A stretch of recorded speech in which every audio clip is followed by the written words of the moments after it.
quienes se sienten en los 12 tronos van a juzgar a las 12 tribus de Israel.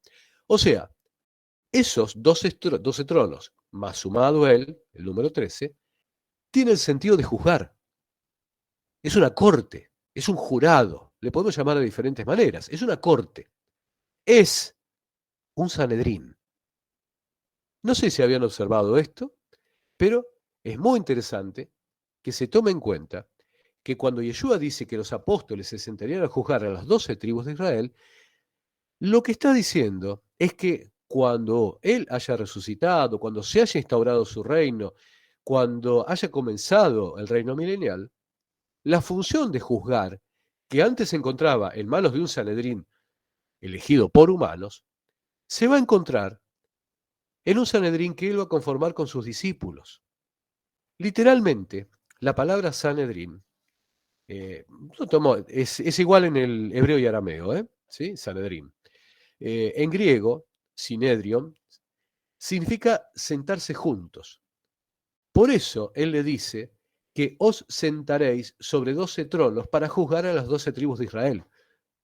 No es casual que él diga os sentaréis sobre 12 tronos. ¿Por qué? Porque Sinedrion, en griego, o Sanedrín, perdón, en hibrid, se refiere a eso, a sentarse para juzgar. Entonces, de lo que está hablando Yeshua es de que va a formar un Sanedrín y va a reemplazar ese Sanedrín humano, blasfemo, injusto, eh, que al final lo termina condenando falsamente a él. Cuando lleguemos al Evangelio de Mateo, vamos a analizar lo que ocurrió con ese Sanedrín. ¿Sí? Hoy no es ocasión, pero como parte de los Evangelios sinópticos, cuando lleguemos a Mateo, vamos a analizar lo que ocurrió esa noche fatídica. Pero hoy vamos a hacer algunos avances. Porque entender lo que era un Sanedrín tiene implicancias bíblicas con respecto al Nuevo Testamento bastante importantes. Mucho se puede escribir acerca de la composición de un Sanedrín, ¿sí? La cantidad de miembros que podía tener. Es más, cualquiera lo puede leer en internet esto. Había dos tipos de Sanedrín. El Sanedrín mayor, que tenía 70 jueces, más un príncipe, y el Sanedrín menor, que tenía 23. ¿Por qué dije 71? Bueno, porque al principio se juntaron 70 ancianos, ¿sí? 70. Cuando pensemos anciano, no pensemos en un viejito, ¿eh? Si bien junto con las canas viene la sabiduría, cuando hablamos de un sacán, un saquén, en realidad también hablamos de una persona sabia. El primer Sanedrín, compuesto por 70 ancianos, también tenía a Moisés, por lo cual el primer Sanedrín tenía 71 personas. Ahora, no es difícil ver que la cantidad de personas que Yeshua envía como los 70, sumado a nuestro Señor, que hace 71, lo que hace es conformar un Sanedrín que ejecute juicio sobre qué? Sobre las enfermedades y los demonios. Observen ustedes que los 70 sanan enfermedades, con lo cual ejecuta un juicio sobre el mal, sobre la muerte, sobre la enfermedad en el mundo, y ejecuta un juicio sobre los demonios y los expulsa de la gente. Eso también conformó un Sanedrín. Ahora, ustedes recordarán que dije que el Sanedrín menor se componía de 23 personas. ¿De dónde surge esta cifra de 23 personas? ¿Por qué la casa de Judá compuso los Sanedrín de 23 personas? Bueno, lo que ocurre, y esto les va a resultar interesante, es que en el Sanedrín no había las funciones actuales de una corte, como por ejemplo la de un fiscal y un abogado defensor. Cualquiera sabe que hoy por hoy, en la legislación mundial, incluso en los donde funciona la Sharia, toda persona tiene un abogado defensor, ¿sí? Un abogado, un advocatus, dicho en latín, que es una persona que se aboga a la defensa de una persona. Y por otro lado hay un fiscal, es una persona que está encargada de encontrar la verdad e incluso buscar la condena. Bueno, ¿qué ocurría con el Sanedrín? El Sanedrín en realidad tenía un número impar de personas, porque el Sanedrín se dividía. Cuando tenía que juzgar a una persona, en este Sanedrín, por ejemplo, de 23 personas, 10 personas se encargaban de establecer todas aquellas cosas que hacían a la culpabilidad de una persona y tenían el deber de presentar los testigos con respecto a la culpabilidad de una persona. Por otro lado, los otros 10 del Sanedrín se dedicaban a defenderlo. Por eso es que en el Sanedrín no existía la figura del abogado defensor. O sea, el Sanedrín se divide a sí mismo en acusador y defensor. Esto lo podemos ver, lo que pasa es que normalmente no se aprecia, eh, uno tiene que conocer esta historia, pero por ejemplo esto surge de Números capítulo 35, versículos 24 y 25, dice, refiriéndose a una persona que ha matado involuntariamente a otra, ¿sí? Un accidente, por ejemplo. Entonces la congregación juzgará entre el que causó la muerte y el vengador de la sangre, por ejemplo, el hijo de un padre que ha fallecido, ¿sí? Por un accidente laboral. Perdón, repito. Entonces la congregación juzgará entre el que causó la muerte y el vengador de la sangre conforme a estas leyes. Y la congregación librará al homicida de mano del vengador de la sangre. O sea, observen ustedes que en el 24 dice, la congregación juzgará, y por otro lado, perdón, en el 25 dice, la congregación librará. ¿Por qué? Porque esta congregación, esto no es lo que se traduce como eclesia, ¿sí? Aquí la palabra que ha aparecido como congregación es otra la palabra, es la palabra edá en hebreo, no es la palabra cajal. Aclaro esto porque en castellano aparece congregación siempre, pero una es la cajal, que es la congregación de todo Israel reunido, las 12 tribus de Israel, lo cual se traduce como eclesia en griego, y otra cosa es este grupo pequeño, que aquí se traduce como congregación, pero en realidad es una reunión establecida, un grupo pequeño. De hecho, esto en griego se dice sinagogué. De aquí viene la palabra sinagoga, ¿sí? Una sinagoga es una congregación de personas mucho más pequeña. Entonces, ¿qué es lo que nos está diciendo Números 35, 24, 25? Que la congregación se divide, esta edad, ¿sí? Esta sinagogue, este grupo de personas, se divide entre una parte, 10 personas que buscan que la persona sea condenada, y otras 10 que buscan que esta persona sea librada, sea absuelta, como diríamos en términos jurídicos actuales. Como les digo, esto es interesante saberlo porque muchas veces se lee todo esto y nadie tiene noción de lo que está hablando, ¿verdad? Ahora, yo dije que el grupo es de 20 personas, 10 y 10, ¿verdad? Pero yo les dije que un Sanedrín chico era de 23 personas. Entonces, ¿dónde aparecen estas 3 personas más? Bueno, en primer lugar, nunca puede haber una cantidad par de jueces, ¿sí? De hecho, en la actualidad, y esto ocurre en todo el planeta, de hecho, en la actualidad, un juez, en una primera instancia, ¿sí? Hay un juez. El que resuelve es un juez. Si hay una apelación, el tema lo pasa a discutir un grupo de 3 jueces. Nunca puede haber, nunca puede haber un número par. Por eso, en primera instancia, por ejemplo, yo no puedo ser juzgado por 2 jueces, ¿sí? Porque uno puede estar a favor y otro puede estar en contra. En cambio, cuando hay un solo juez, tiene que tomar una posición. Un juez no puede no tomar una posición. Les explico esto para que lo sepan, porque no tienen por qué saberlo. En todo el mundo, cuando un juez no toma una posición, no juzga, pierde su cargo, ¿sí? Es lo que se llama denegación de justicia. Está omitiendo hacer lo que tiene que hacer. Cuando hay una apelación, esto surge a una segunda instancia y ahí por lo general son 3 personas. Digo por lo general porque puede haber más instancias, ¿sí?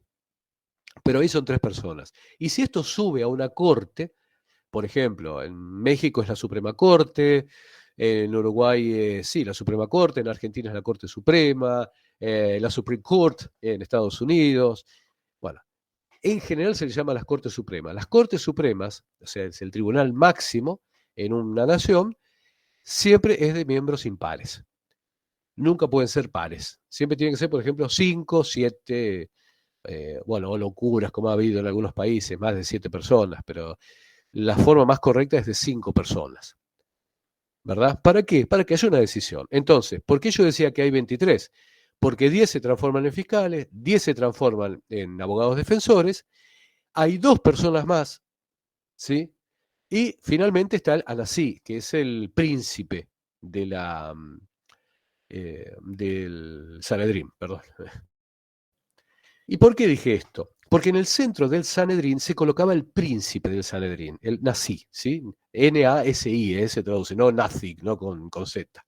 Ustedes habrán visto que siempre trato de, aun cuando por ahí el dialecto argentino vaya en contra de eso, siempre trato de pronunciar la Z, ¿sí?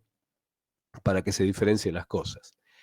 Como les decía, en el centro del Sanedrín se colocaba el príncipe del Sanedrín, a su derecha e izquierda se colocaban 2 filas de jueces o ancianos, como se les pueda llamar.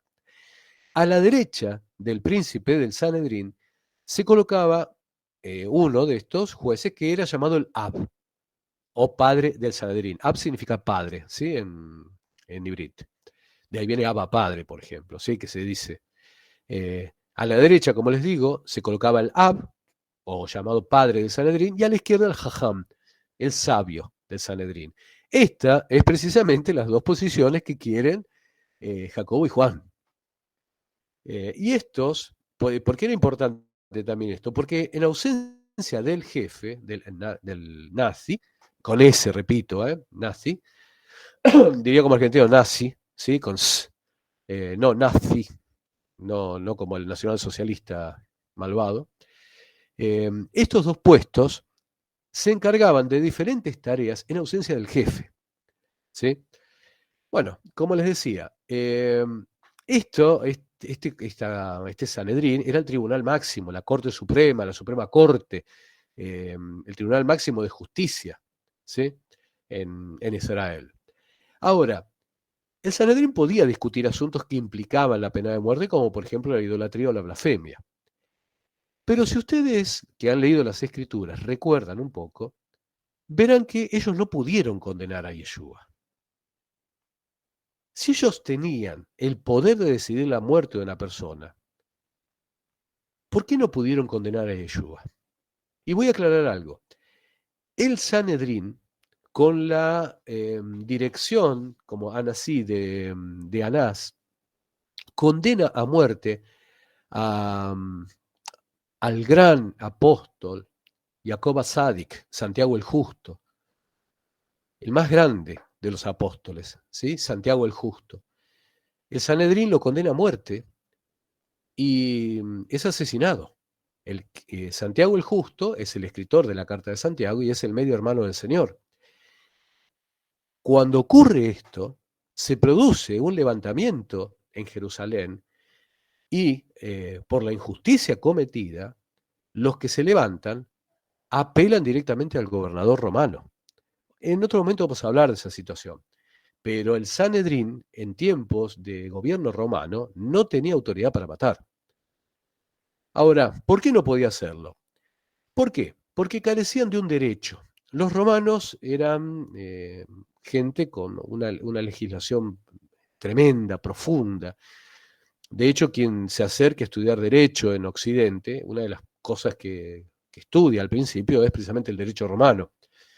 Los romanos hicieron una geometría del derecho, una matemática impresionante del derecho. ¿Por qué digo matemática o geometría? Porque hicieron un derecho desde la perspectiva de ellos, un derecho perfecto, espectacular, cuando uno lo estudia.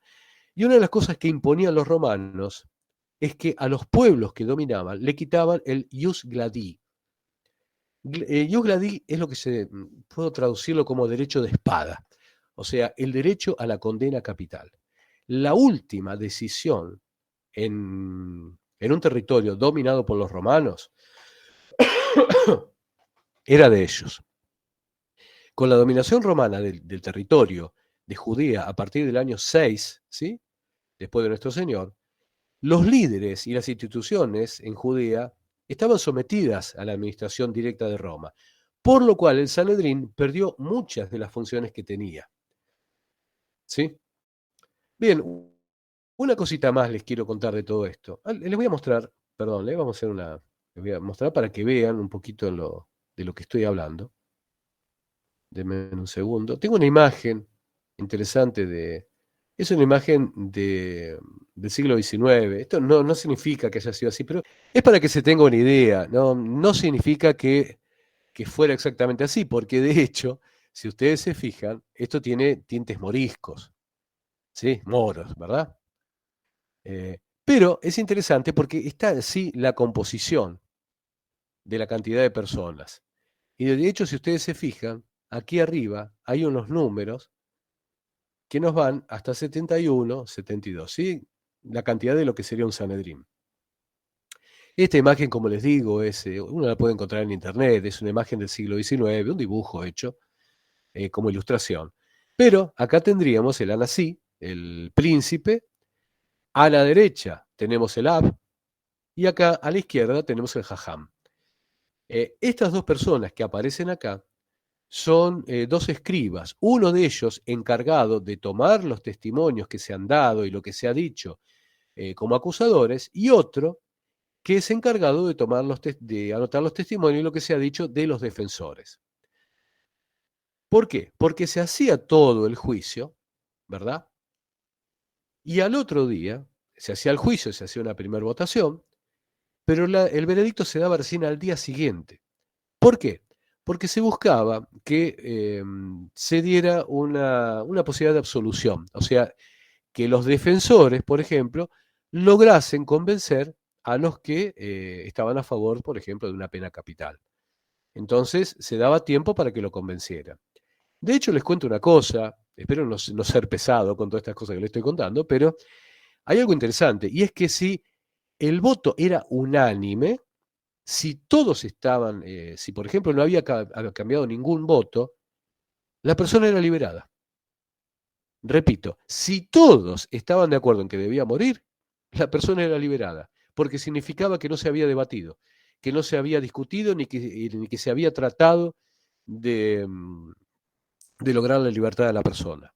Y ustedes dirán, ¿cómo sé estas cosas? Bueno, porque hay un tratado talmúdico que analiza todo esto, que se llamado precisamente el Tratado Sanedrín. En el Tratado Sanedrín se explica esta situación. Voy a hablar en otro momento, pero el juicio falso, vergonzoso para la casa de Judá que hicieron sobre nuestro Señor incumplió en un montón de aspectos que, como les prometo, los vamos a analizar en profundidad y vamos a ver en todo lo que fue ese juicio falso, eh, por el cual precisamente los que votaron a favor de la muerte de nuestro Señor Yeshua van a tener su justo castigo, y principalmente Caifás, quien incluso comete no un error, eh, sino un atentado contra la propia imagen del sumo sacerdote cuando se desgarra las vestiduras.